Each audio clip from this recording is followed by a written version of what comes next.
Hello दोस्तों, मैं सचिन अरोड़ा एक बार फिर से आप सभी का स्वागत करता हूं अरोड़ा एजुकेटर के इस ऑफिशियल प्लेटफॉर्म पे। So I hope you all are doing great. आप सब बहुत बढ़िया होंगे। आज के सेशन में हम लोग बात करेंगे ESIC एम्स CRE 2025 एग्जामिनेशन के बारे में। जैसे कि आप लोग जानते हैं कि SSO यानी सोशल सिक्योरिटी ऑफिसर की ये वैकेंसी है और यहां पर कंप्यूटर की जो वेटेज है वो अच्छी खासी है। यानी कंप्यूटर यहां पर दो पोर्शन में डिवाइडेड है, एक पार्ट ए और दूसरा यहां पर पार्ट बी, यानी जिसको आप लोग डोमेन भी कहते हैं। पार्ट ए में भी कंप्यूटर पूछा जाएगा और डोमेन में 80 मार्क्स का कंप्यूटर होगा। तो इन दोनों की तैयारी कैसे करें, किस तरीके के क्वेश्चन एग्जाम में पूछे जाते हैं, आज हम लोग बात करेंगे कंप्यूटर मैराथन पर टॉप 40 क्वेश्चंस पर। आप जानते हैं कि पेपर का लेवल मॉडरेट टू टफ होगा, है ना, क्योंकि डोमेन है, 80 क्वेश्चंस हैं यहां पर, तो कंप्यूटर का लेवल बढ़िया देखा जाएगा। तो इसका मतलब यहां पर जो आपको तैयारी करनी है कंप्यूटर की वो बहुत फोकस होके करनी है। किन किन टॉपिक्स को प्रिपेयर करना होगा इस पर भी बात करेंगे, क्वेश्चन का लेवल क्या होगा इस पर भी बात करेंगे। डेली ये सेशन आपका चलेगा और आज है इसका डे 1। आइए देखते हैं नवीनतम परीक्षा पैटर्न पर आधारित यानी लेटेस्ट एग्जामिनेशन पैटर्न पर based. Have a look guys. साथ ही साथ वो कैंडिडेट्स जो कि एक सिस्टमैटिक कंप्यूटर का कोर्स चाह रहे थे, आपकी बहुत सारी डिमांड आ रही थी कि सर कंप्यूटर का एक ऐसा कोर्स जो टॉपिक वाइज हो, topic wise concept, topic wise MCQs, topic wise PDF के साथ, जिसमें आपका पार्ट ए और डोमेन वाला 80 क्वेश्चंस ये दोनों कवर हो जाएं। यानी ESIC एम्स में जो कंप्यूटर पूछा जा रहा है उसकी टेंशन आपको नहीं लेनी। आपको बस क्या करना है, इस बेसिक टू एडवांस कोर्स से कनेक्ट करना है concept, MCQ, PDF plus mock test के साथ। रिकॉर्डेड फॉर्मेट में आपको ये कंप्लीट कोर्स मिलेगा। टोटल वीडियोस रहेंगी 75 प्लस 80 प्लस आवर्स का ये पूरा कोर्स रहेगा। Topic wise concept, MCQ, PDF mock test के साथ। वैलिडिटी रहेगी 12 months from the date of purchase. एक साल की वैलिडिटी के साथ में आपको ये कोर्स मिलेगा।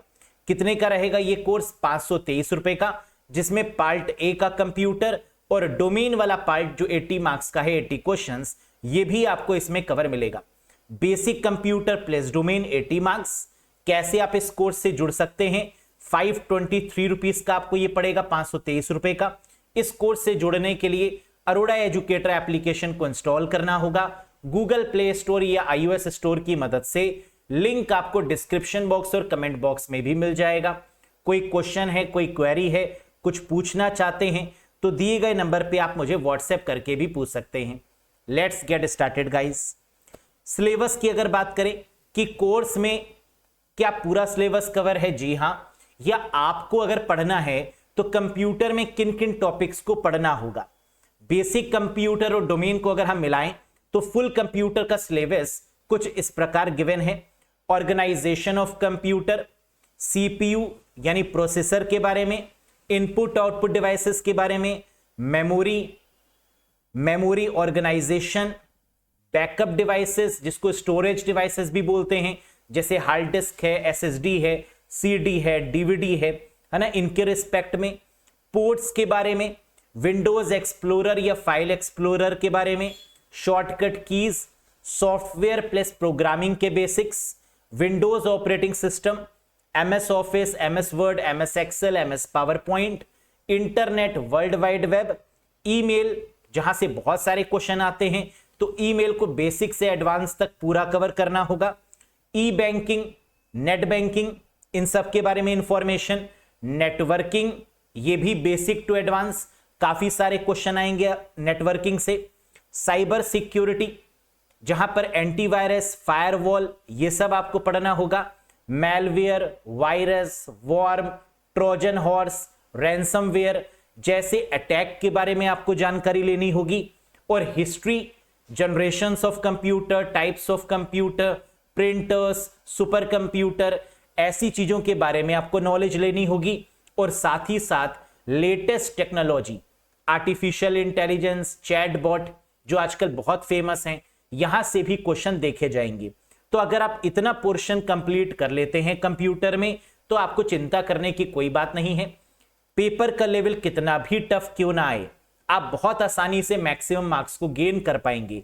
और यहां पर full out of full marks लाने भी कोई बड़ी बात नहीं है, क्योंकि पेपर का लेवल बहुत टफ नहीं होता, डुएबल होता है। तो 70 प्लस बहुत अच्छे से आप स्कोर कर सकते हैं कंप्यूटर के डोमेन वाले पोर्शन में। आइए एक बार देखते हैं यहां पर बेस्ट 40 क्वेश्चंस कि क्वेश्चन का लेवल किस प्रकार रहेगा, कैसे आपको तैयारी करनी होगी। Have a look guys. पहला question, the boot sector file of the system are stored in which computer memory. System की बूट सेक्टर फाइलें किस कंप्यूटर मेमोरी में संग्रहित होती हैं। जब हम कंप्यूटर को बूट करते हैं यानी ऑन करते हैं यानी स्टार्ट करते हैं, तो फाइल्स जो हैं वो किस मेमोरी में ट्रांसफर होती हैं। हम लोग जानते हैं कि बूट सेक्टर की जो फाइल्स हैं वो परमानेंट स्टोर होती हैं, और परमानेंट जहां पर स्टोर होगी वो कौन सी होगी, रोम यानी रीड ओनली मेमोरी।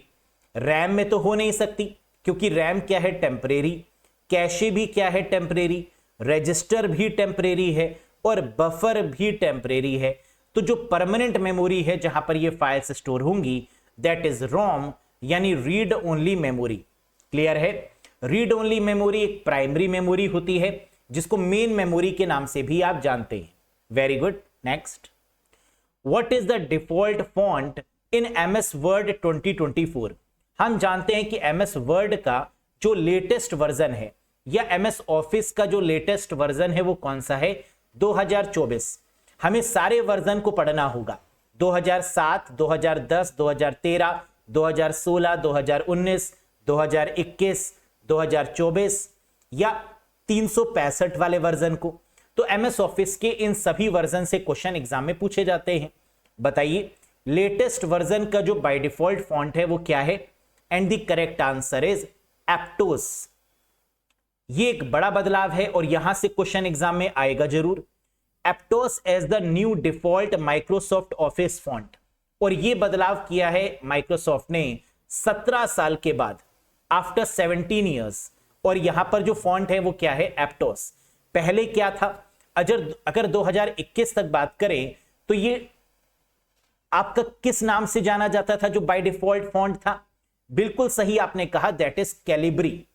कैलिब्री से पहले हुआ करता था टाइम्स न्यू रोमन, लेकिन अब जो लेटेस्ट आ चुका है वो है आपका एप्टोस, है ना, इसको याद रखिएगा। Next, among these which is not open source web browser, इनमें से कौन सा ओपन सोर्स वेब ब्राउजर नहीं है।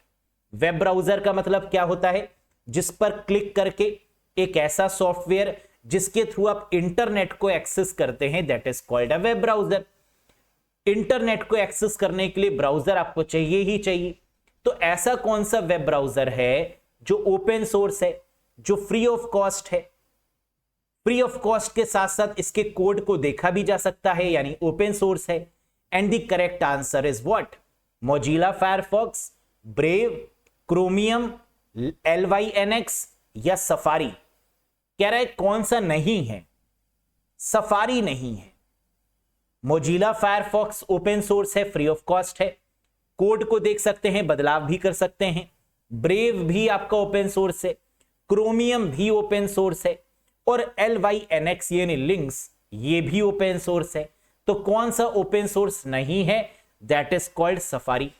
और सफारी वेब ब्राउजर किस कंपनी ने बनाया, मुझे बताओ जरा। बिल्कुल सही, दैट इज एप्पल। एप्पल का web browser that is called safari, याद रखिएगा। Next, the first widely used high level programming language. Programming language के बेसिक्स भी आपको पढ़ने पड़ेंगे। बताइए प्रथम व्यापक रूप से प्रयुक्त उच्च स्तरीय प्रोग्रामिंग भाषा कौन सी थी, that is Fortran. High level language जो कि पहली है, that is called formula translation.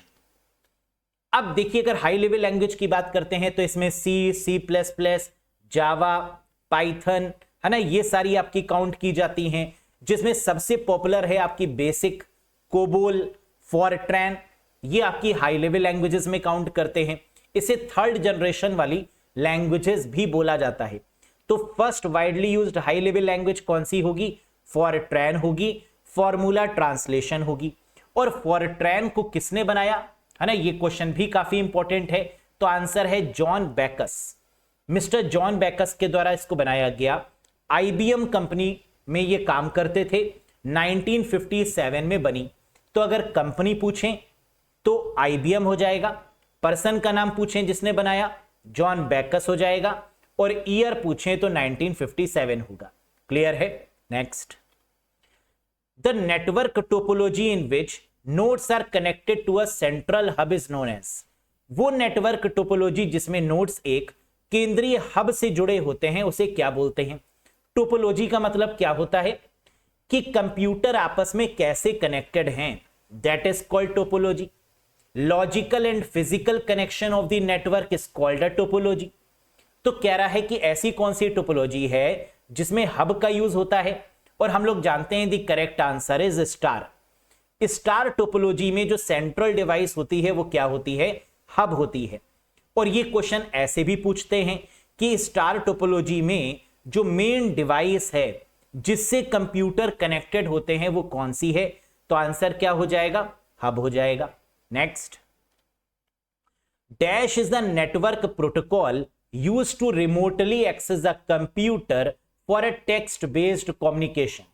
कह रहे डैश एक नेटवर्क प्रोटोकॉल है जिसका उपयोग टेक्स्ट आधारित संचार के लिए कंप्यूटर तक दुरुस्त रूप से पहुंचने के लिए किया जाता है। ऐसी कौन सी प्रोटोकॉल का मतलब होता है? Rules and regulations. तो ऐसी कौन सी प्रोटोकॉल है जो टेक्स्ट बेस्ड मानी जाती है लेकिन रिमोटली काम करती है? बिल्कुल सही, that is called telnet protocol. Computer में जो टेलनेट प्रोटोकॉल होती है ये रिमोट कनेक्शन एस्टैब्लिश करती है। रिमोट कनेक्शन का मतलब मान लीजिए कि आपके कंप्यूटर में कोई प्रॉब्लम आ गई, आपका कंप्यूटर सही से काम नहीं कर रहा है, तो हम अपने ऑफिस में बैठकर आपके कंप्यूटर को सही कर सकते हैं। एमई एडमिन, टीम व्यूअर, ऐसे बहुत सारे सॉफ्टवेयर हैं जिनकी मदद से हम आपके सिस्टम को सपोर्ट पे ले सकते हैं, और उसके बेसिस पर जो प्रोटोकॉल काम करती है that is called Telnet. Telnet की फुल फॉर्म क्या है? Teletype network. क्लियर है? Next, router use dash address where a switch use dash address respectively in networking. कह रहा है नेटवर्किंग में राउटर किस एड्रेस का प्रयोग करता है और स्विच किस एड्रेस का प्रयोग करता है। हम जानते हैं राउटर के केस में हमेशा आईपी एड्रेस काम करेगा, तो आईपी एड्रेस हो जाएगा, और स्विच के केस में मैक एड्रेस काम करता है, तो आंसर मैक एड्रेस होगा। यानी पहले वाले केस में आईपी एड्रेस और दूसरे वाले केस में MAC address. Router uses IP address whereas switch uses which address? MAC address. IP address का मतलब इंटरनेट प्रोटोकॉल एड्रेस, और मैक एड्रेस का मतलब media access control address. Clear है? Very good. Next, which device connect multiple devices within the same local area network. कौन सा उपकरण एक ही स्थानीय क्षेत्र नेटवर्क के भीतर एकाधिक उपकरणों को जोड़ता है? कह रहे सेम नेटवर्क। अगर सेम एक ही जैसे नेटवर्क की बात की जाएगी तो आंसर होगा क्या? ब्रिज। क्या ब्रिज यहां पर गिवन है? जी हां। लेकिन ब्रिज और स्विच ये दोनों हो सकता है करेक्ट जवाब, लेकिन अब यहां पर हमने ब्रिज की जगह पर स्विच क्यों चुना? इधर आइए, क्वेश्चन में कह रहा था ऐसी कौन सी डिवाइस है जो कनेक्ट करती है मल्टीपल डिवाइसेस को with in the network. Multiple devices का मतलब प्रिंटर, स्कैनर, कंप्यूटर। एक लोकल एरिया नेटवर्क में क्या हम सिर्फ ब्रिज लगाएंगे तो काम चल जाएगा? नहीं, क्योंकि ब्रिज की जब हम लोग बात करते हैं तो ये थोड़ा सा डम्ब मैनर में काम करती है, लेकिन अगर हम स्विच का यूज करेंगे तो स्विच क्या करेगा? कई सारे डिवाइसेस को लोकल एरिया नेटवर्क में कनेक्ट करने का काम करेगा। लेकिन मान लीजिए बाई चांस ऑप्शन में स्विच ना हो तो आंसर क्या हो जाएगा? ब्रिज। क्योंकि सेम लोकल एरिया नेटवर्क या सेम नेटवर्क में तो ब्रिज काम करता है, लेकिन मल्टीपल डिवाइसेस को कनेक्ट करने के लिए हम किसका यूज करते हैं? स्विच का यूज करते हैं, है ना। तो कुछ चीजें आपको यहां पर ध्यान देनी होंगी कि सेम नेटवर्क के केस में हमेशा आंसर क्या होगा? ब्रिज होगा। लेकिन अगर कई सारे डिवाइसेस को कनेक्ट करने की बात हो रही होगी तो आंसर क्या हो जाएगा? स्विच हो जाएगा। क्या ये बात समझ में आई? Very good. Next, dash is a chatbot developed by XAI, an AI company founded by Elon Musk. Latest technology से क्वेश्चन बताइए।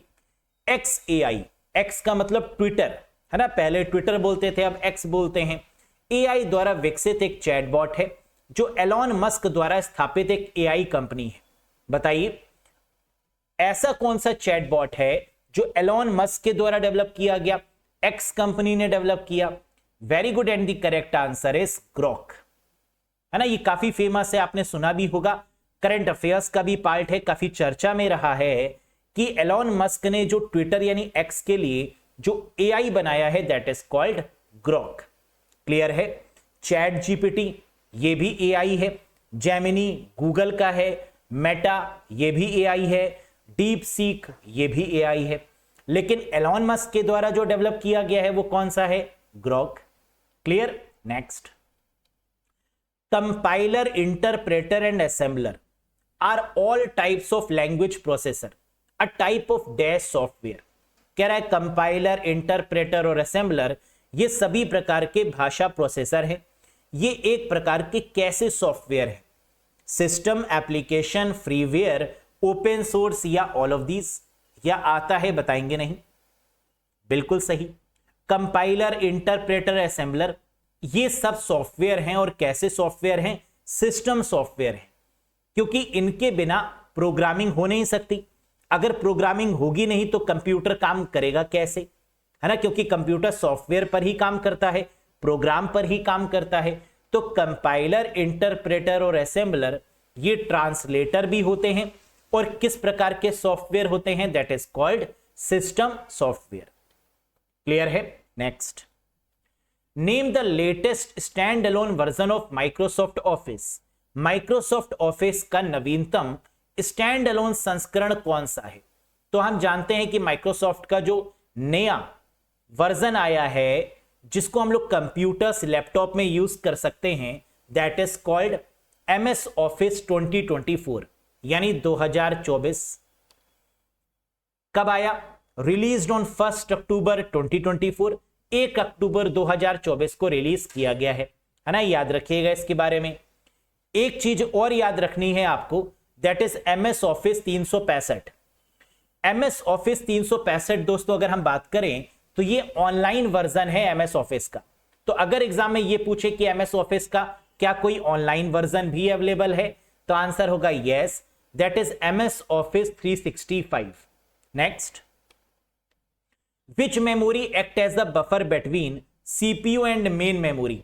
कौन सी मेमोरी CPU और मुख्य मेमोरी के बीच में बफर के रूप में काम करती है?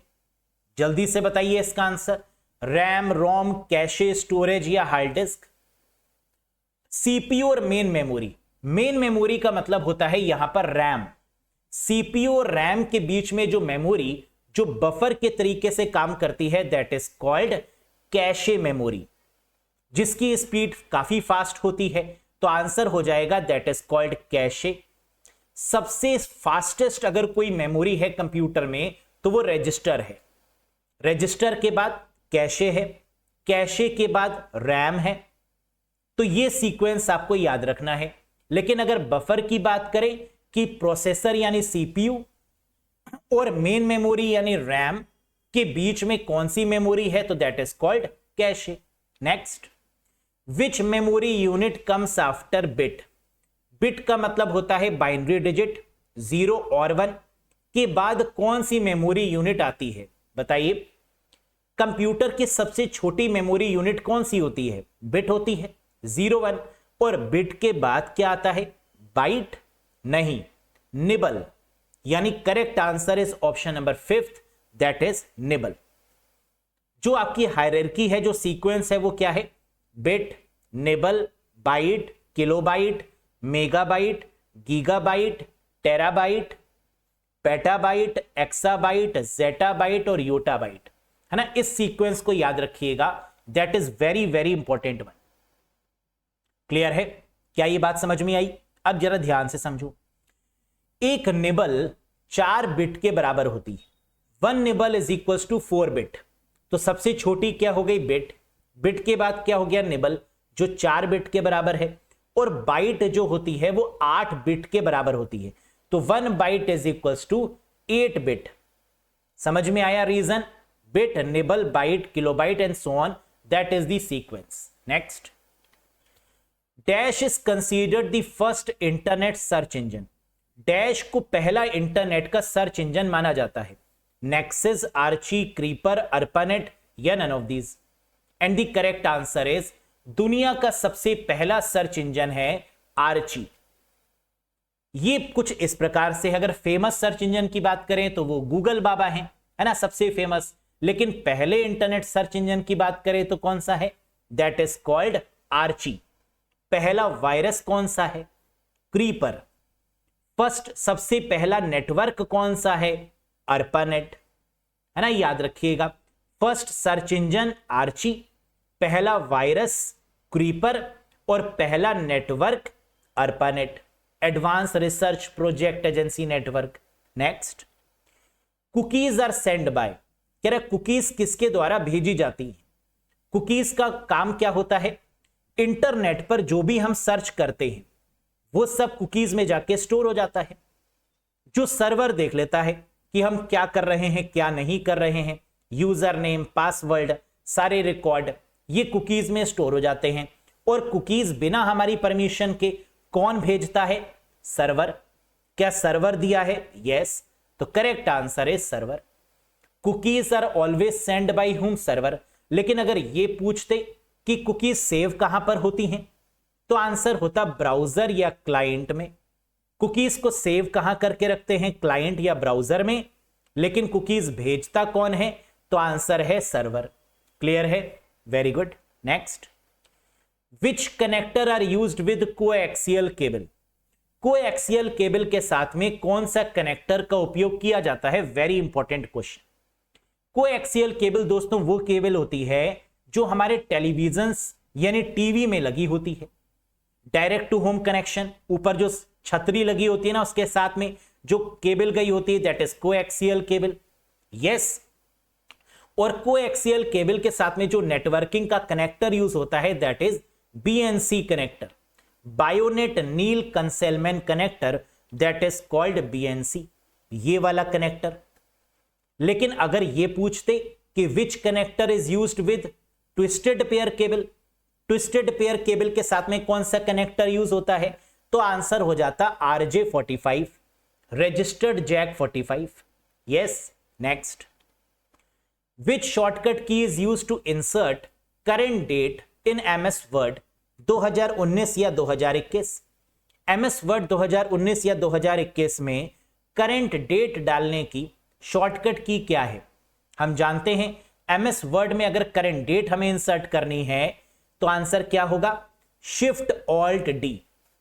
हमने कैसे याद कराया है आप लोग को? डेट का मतलब उदास, उदास का मतलब दुखी, दुखी का मतलब सैड, सैड का मतलब SAD, यानी शिफ्ट ऑल्ट और डी। तो जब भी आपको डेट इंसर्ट करनी होती है तो आप दुखी हो जाते हैं। अब इसको शिफ्ट ऑल्ट डी भी कह सकते हैं और ऑल्ट शिफ्ट डी भी बोल सकते हैं, है ना। तो पहले हम ऑल्ट बोले, पहले शिफ्ट बोले, इससे कोई फर्क नहीं पड़ेगा। Yes. Next, dash is a search engine of Microsoft. Microsoft का सर्च इंजन कौन सा है? बड़ा आसान सा question. Bing, AltaVista, Google, DuckDuckGo या याहू? करेक्ट आंसर है बिंग। माइक्रोसॉफ्ट का जो सर्च इंजन है that is called Bing. Yes. DuckDuckGo क्या है? डकडकगो का हम यूज तब करते हैं जब हमें कुछ इल्लीगल चीजों को सर्च करना होता है। हमें पोर्नोग्राफी सर्च करनी है या हमें इल्लीगल वेपन्स सर्च करने हैं या क्रिप्टो करेंसी पर कुछ सर्च करना है तो हम किसका यूज करेंगे? डकडकगो का। और वहां पर ब्राउजर कौन सा यूज करेंगे? Tor browser, the onion router. Yes. Next, which function key is use to access the boot menu in Windows. Windows में बूट मेन्यू तक पहुंचने के लिए किस फंक्शन की का प्रयोग किया जाता है? बताइए। F4, F7, F8, F12 या F5? बिल्कुल सही। जब हम बूट मेन्यू की बात करते हैं तो हमेशा आंसर होगा F8। जब बूटिंग के समय पे हम कई बार F8 प्रेस करेंगे तो उससे क्या हो जाएगा, ये वाला बॉक्स ओपन हो जाएगा, एडवांस्ड बूट ऑप्शन वाला, और इसमें हम क्लिक कर सकते हैं सेफ मोड विद नेटवर्किंग या safe mode with command prompt. तो याद रखिएगा बूट मेन्यू के लिए जो शॉर्टकट की है वो क्या है, F8। अब इधर आइए, एक चीज समझिए, ये हम यूज करते कब है। मान लीजिए कि हम कंप्यूटर पर काम कर रहे हैं लेकिन कंप्यूटर सही से वर्क नहीं कर रहा या कंप्यूटर ऑन नहीं हो रहा है, बूटिंग नहीं हो रही है किसी भी रीजन से, तो जब हम प्रेस करते हैं पावर वाला बटन, उसको प्रेस करने के बाद में हम जल्दी से कई बार F8 की को प्रेस करते हैं तो ये वाला बूट ऑप्शन अपीयर हो जाता है। अब इसके द्वारा हम क्या कर सकते हैं, अपने कंप्यूटर को सेल्फ रिपेयर कर सकते हैं। ये जो सेक्शन है ये क्या करता है, अगर कोई ड्राइवर करप्ट हो गया है, कोई सॉफ्टवेयर करप्ट हो गया है कंप्यूटर का, तो उसको रिपेयर करने में मदद करता है। That is called boot menu in Windows. Clear है। Next, what is the maximum number of sheets that can be added to Excel workbook. Excel workbook में अधिकतम कितनी शीट जोड़ी जा सकती है। आप जानते हैं MS एक्सेल में बाय डिफॉल्ट 3 वर्कशीट होती हैं या नए वाले वर्जन में 1 वर्कशीट होती है। और बाय डिफॉल्ट कितनी शीट हम ऐड कर सकते हैं, लेटेस्ट वर्जन में 255 शीट्स को ऐड किया जा सकता है। तो करेक्ट आंसर क्या होगा, 255। जैसे बाय डिफॉल्ट शीट 1 गिवन है, प्लस करेंगे शीट 2 ओपन हो जाएगी, प्लस करेंगे शीट 3 ओपन हो जाएगी, और इस तरीके से मैक्सिमम कितनी शीट्स, 255 यानी 255 maximum number of sheets. Next, the deleted mail in Gmail account goes in which folder. Gmail account में डिलीट किया हुआ मेल किस फोल्डर में जाता है। जब हम मेल को डिलीट कर देते हैं तो वो कहां चला जाएगा, ट्रैश में। यस, और कितने दिन तक वो रहता है ट्रैश में, 30 डेज तक, और 30 डेज के बाद वो ट्रैश फोल्डर से भी चला जाता है। तो इसका मतलब कि अगर कोई भी मेल है वो हमसे गलती से डिलीट हो गया या हमने इंटेंशनली उसको डिलीट किया तो वो कहां चला जाएगा, ट्रैश फोल्डर में। और कितने दिन तक रहेगा ट्रैश फोल्डर में, 30 डेज तक, और 30 डेज के बाद वो ट्रैश फोल्डर को भी छोड़ के परमानेंट डिलीट हो जाता है। क्लियर है, very good. Next, how many by default sheets are there in MS Excel 365। बताइए, MS एक्सेल 365 में बाय डिफॉल्ट रूप से कितनी शीट होती हैं। लेटेस्ट वाले वर्जन में 1 बाय डिफॉल्ट शीट होती है, पुराने वाले वर्जन्स में 3 होती हैं, लेकिन लेटेस्ट वाले वर्जन में कितनी है, 1। तो answer is 1 sheet. Next, search engine which is most famous in China. चीन का सबसे प्रसिद्ध सर्च इंजन कौन सा है। हम जानते हैं चाइना का सबसे फेमस सर्च इंजन है बेडू। क्या बेडू ऑप्शन में गिवन है, क्या चाइना का बेडू है, सोच के बताइएगा। बिल्कुल, that is the correct answer, China का बेडू है। और ये क्वेश्चन उल्टा भी पूछते हैं एग्जाम में, क्या कि बेडू सर्च इंजन किस कंपनी को, किस कंट्री का है, name the country which belongs to Baidu. तो आंसर क्या हो जाएगा, चाइना हो जाएगा, है ना। तो अगर चाइना पूछे तो बेडू और बेडू पूछे तो क्या होगा, दैट इज चाइना। अमेरिका का सबसे फेमस सर्च इंजन गूगल बाबा है, माइक्रोसॉफ्ट का बिंग है ना, आप जानते हैं। Next, which one of the following network devices is the broadcast device. बताइए, निम्नलिखित में से कौन सी नेटवर्क डिवाइस ब्रॉडकास्ट डिवाइस में आती है। ब्रॉडकास्ट का मतलब कि जिसको आपने कोई मैसेज दिया वो मैसेज सभी में पहुंचा दे। मान लीजिए कि आपने एक कंप्यूटर को कोई मैसेज दिया, वो मैसेज सभी कंप्यूटर्स में रिफ्लेक्ट हो जाए, दैट इज कॉल्ड ब्रॉडकास्ट करना, है ना। जैसे यूट्यूब पर मेरी ये वीडियो क्या हो रही है, ब्रॉडकास्ट, कोई भी देख सकता है इस वीडियो को। तो कह रहा है ऐसी कौन सी नेटवर्क डिवाइस है जो ब्रॉडकास्ट करती है, very good, and that is called hub. Hub is called the broadcasting devices. क्यों, क्योंकि हब को यह पता नहीं होता कि ये मैसेज हमें किस कंप्यूटर को भेजना है, इसलिए हब क्या करता है, उस मैसेज को सभी कंप्यूटर को भेज देता है, that is why it is called broadcasting device. ये कुछ वैसा होता है जैसे महिलाएं काम करती हैं, है ना। आपने किसी से कहा महिला से कि ये चीज किसी को मत बताना, है ना, फिर वो महिला क्या करेगी, दूसरे को बताएगी और कहेगी ये किसी को मत बताना, है ना, फिर तीसरे को, तो बात पचती नहीं है ना। तो that is what we called hub, है ना, ब्रॉडकास्ट डिवाइस। क्लियर है। Next, while booting operating system is loaded into, कह रहा है बूटिंग के दौरान ऑपरेटिंग सिस्टम कहां लोड होता है। देखो हमने जो पहला क्वेश्चन डिस्कस किया था वो क्या किया था कि बूटिंग में ऐसी जो ऑपरेटिंग सिस्टम की फाइल्स हैं वो कहां पर रहती हैं। तो बूटिंग के समय जो ऑपरेटिंग सिस्टम की फाइल्स हैं वो रोम में रहती हैं, है ना, ये हम लोग ने बात की थी। लेकिन while booting operating system is loaded into, booting के समय ऑपरेटिंग सिस्टम की फाइल्स कहां लोड होती हैं। क्या हर बार बूटिंग होती है? जी हां। इसका मतलब लोड वहां होती होंगी जो टेम्परेरी मेमोरी है, और कंप्यूटर के अंदर वो टेम्परेरी मेमोरी जहां पर ऑपरेटिंग सिस्टम की फाइल लोड होती है दैट इज कॉल्ड रैम, यानी रैंडम एक्सेस मेमोरी। तो याद रखिएगा बूटिंग के दौरान अगर लोडिंग की बात करें तो आंसर क्या होगा? रैम होगा। क्या ये बात समझ में आई? Very good. Next, what is the keyboard shortcut to insert a sum formula in MS Excel 2019। MS Excel 2019 में कह रहा है सम फॉर्मूला डालने की कीबोर्ड शॉर्टकट की क्या है। अगर एक्सेल शीट में आपको सम करना है तो क्या करना होगा? ऑल्ट इक्वल्स टू का यूज करना होगा। The shortcut key is alt equals to. जैसे ही आप ऑल्ट इक्वल्स टू लगा देंगे जो भी आपकी सेल्स होंगी वो क्या हो जाएगा? सम हो जाएगा। या फिर आप इनको सिलेक्ट करके सम फॉर्मूला भी इस्तेमाल कर सकते हैं, है ना। लेकिन शॉर्टकट की पूछा है तो आंसर क्या होगा? Alt equals to.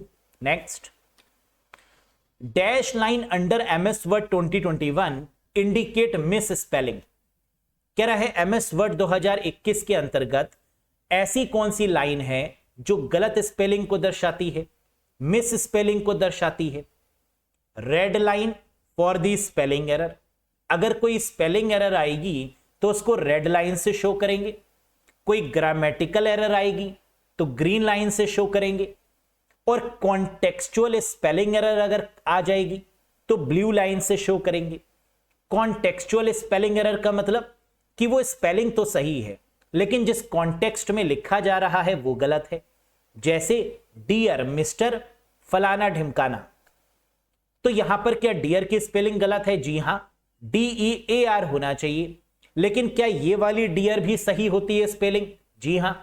तो इसका मतलब यहां पर जिस कॉन्टेक्स्ट में इस्तेमाल किया गया है वो गलत है ना। स्पेलिंग तो सही है लेकिन जिस कॉन्टेक्स्ट में यूज किया जाना चाहिए वो गलत है। तो कॉन्टेक्सचुअल स्पेलिंग एरर किससे शो होती है? ब्लू लाइन से। स्पेलिंग एरर किससे शो होती है? रेड लाइन से।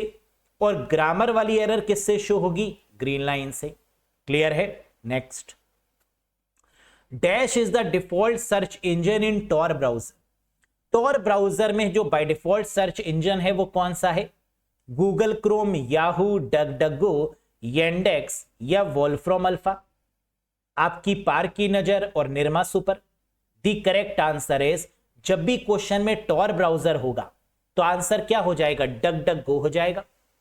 स्टार्टिंग में ही हमने बात किया था कि अगर टॉर ब्राउजर का यूज कर रहे हैं तो इसके साथ में जो सर्च इंजन इस्तेमाल करेंगे वो कौन सा होगा? डगडगो होगा, है ना, ये याद रखिएगा। तो अगर क्वेश्चन में टॉर मिल जाए तो डगडगो, डगडगो मिल जाए तो Tor browser. Yes. Next, shortcut key for find and replace dialog box. Find and replace dialog box की शॉर्टकट की क्या होती है?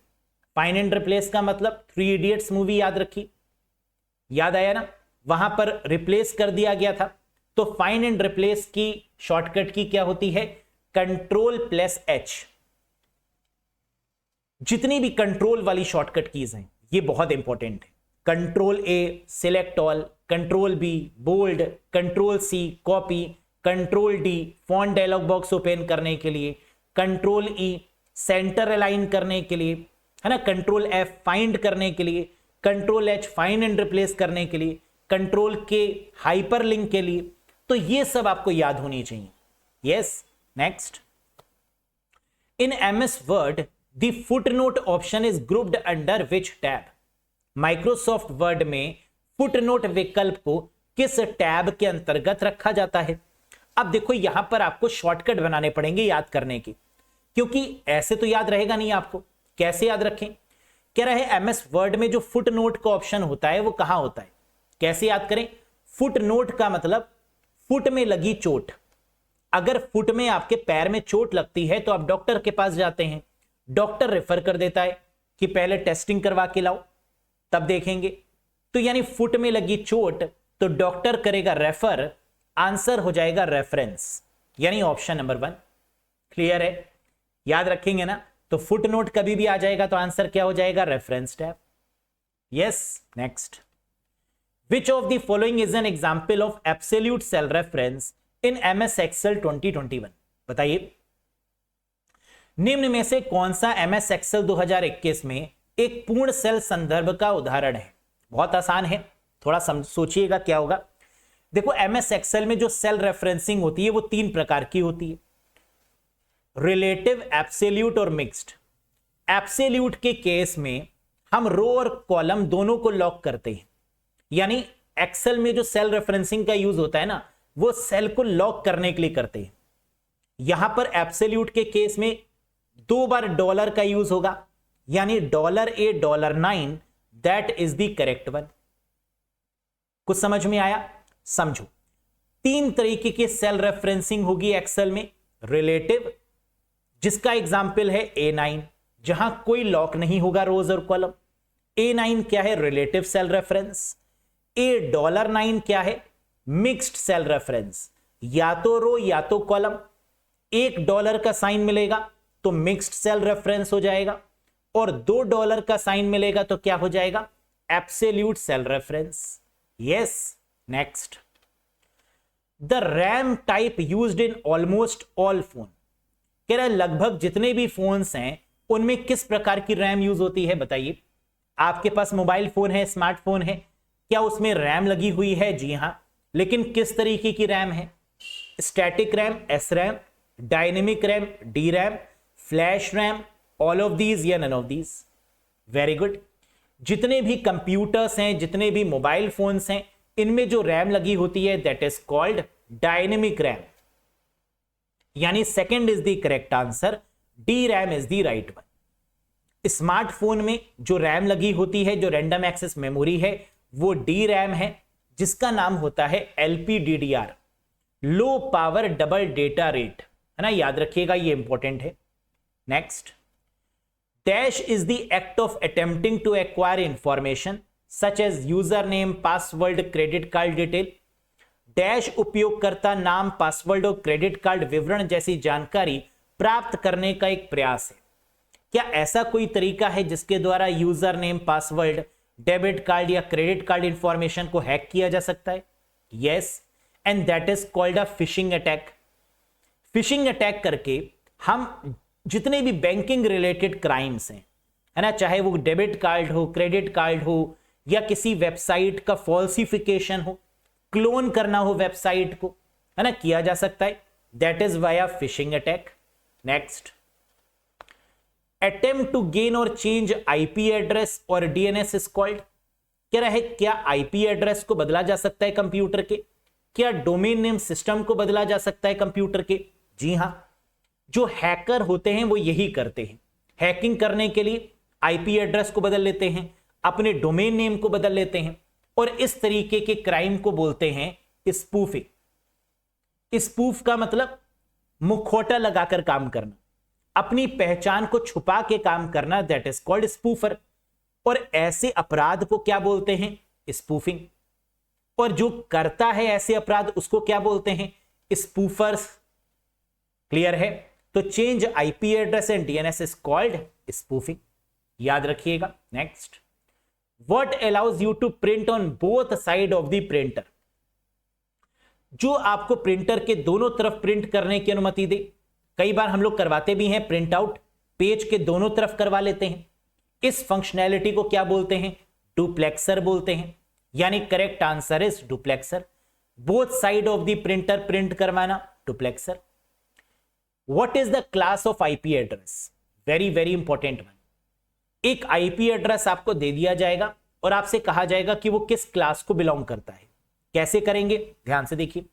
आईपी एड्रेस की जो टोटल क्लासेस होती हैं वो 5 होती हैं, ये आपको याद रखना होगा। Class A, class B, class C, class D, class E. और इन क्लासेस की एक रेंज होती है। क्लास ए की 0 से 127, क्लास बी की 128 से 191, क्लास सी की 192 से 223, क्लास डी की 224 से 239 और क्लास ई की होती है 240 से 255। ये आपको याद रखना होगा। अब आप आईपी एड्रेस में देखिए, जो पहला नंबर गिवन है वो क्या है, 10। 10 जो है वो किस रेंज में आ रहा है, 0 से 127 के बीच में, यानी आंसर क्या हो जाएगा, क्लास ए, यानी first is the right one. समझ में आया? इसका मतलब आईपी एड्रेस जो भी गिवन होगा उसका जो पहला नंबर होगा या पहला ऑक्टेट होगा उसको आप देखेंगे, वो किस रेंज में आ रहा होगा ये सोचेंगे और आंसर लगा देंगे। मान लीजिए एक आईपी एड्रेस होता है जिसकी शुरुआत 130 से हो रही होती, 130, तो आंसर क्या होता, 130 किसके बीच में है, क्लास बी 128 से 191 के बीच में, तो आंसर क्लास बी हो जाता। मान लीजिए एक आईपी एड्रेस है जिसकी शुरुआत 198 से हो रही है, 198 का मतलब क्लास सी, 192 से 223, तो आंसर क्लास सी हो जाता।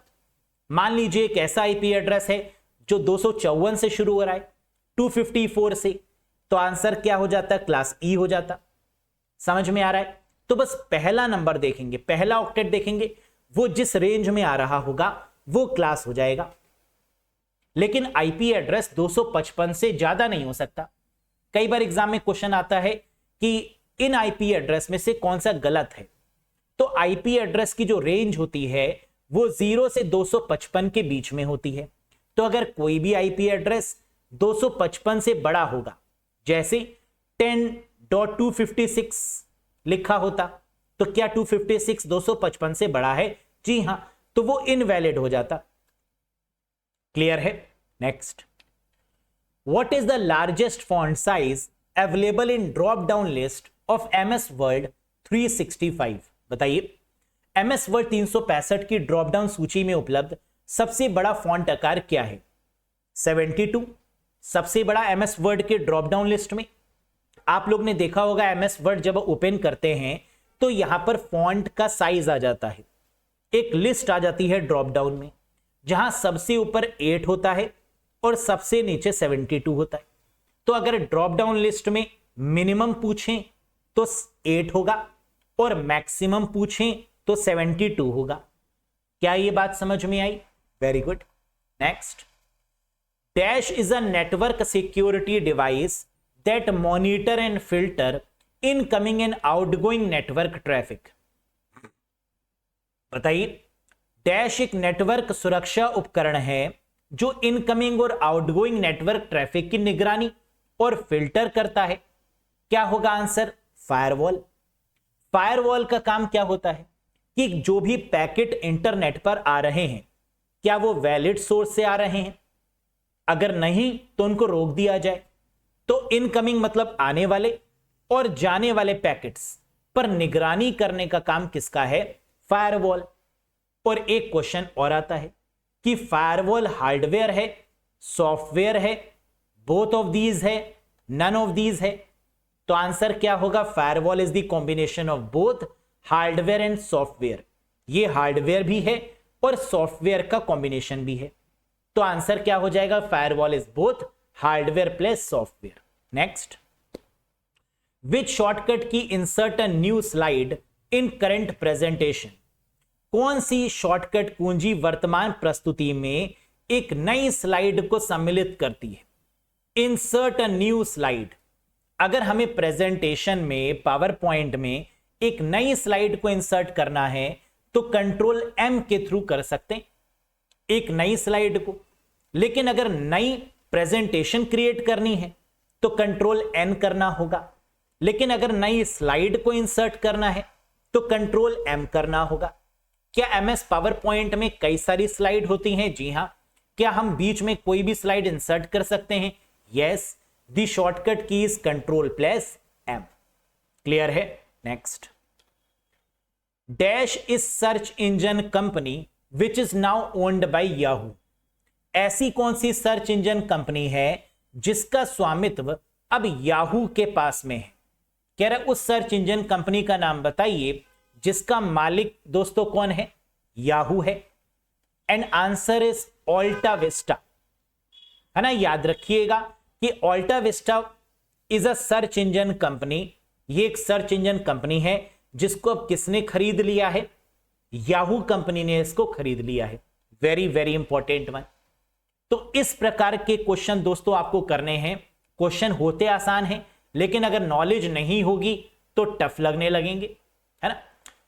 क्वेश्चन नंबर 41, जिसका आंसर आपको कमेंट बॉक्स में कमेंट करके बताना है दोस्तों। क्या है ये question? Which super computer has become the world's fastest super computer. कौन सा सुपर कंप्यूटर दुनिया का सबसे तेज सुपर कंप्यूटर माना जाता है ना। ऐसे क्वेश्चन आते ही आते हैं। फ्रंटियर, ऑरोरा, ईगल, फुजाकू या एल कैपिटन। या आता है बताएंगे नहीं। क्या होगा इसका करेक्ट आंसर? मुझे कमेंट करके बताइएगा कि दुनिया का सबसे तेज सुपर कंप्यूटर किसने बनाया और उसका नाम क्या है ना। ये दोनों चीजें बताइएगा कमेंट करके, अगर पता है तो। नहीं पता है तो नेक्स्ट सेशन में मैं स्टार्टिंग में इसके आंसर को बताऊंगा।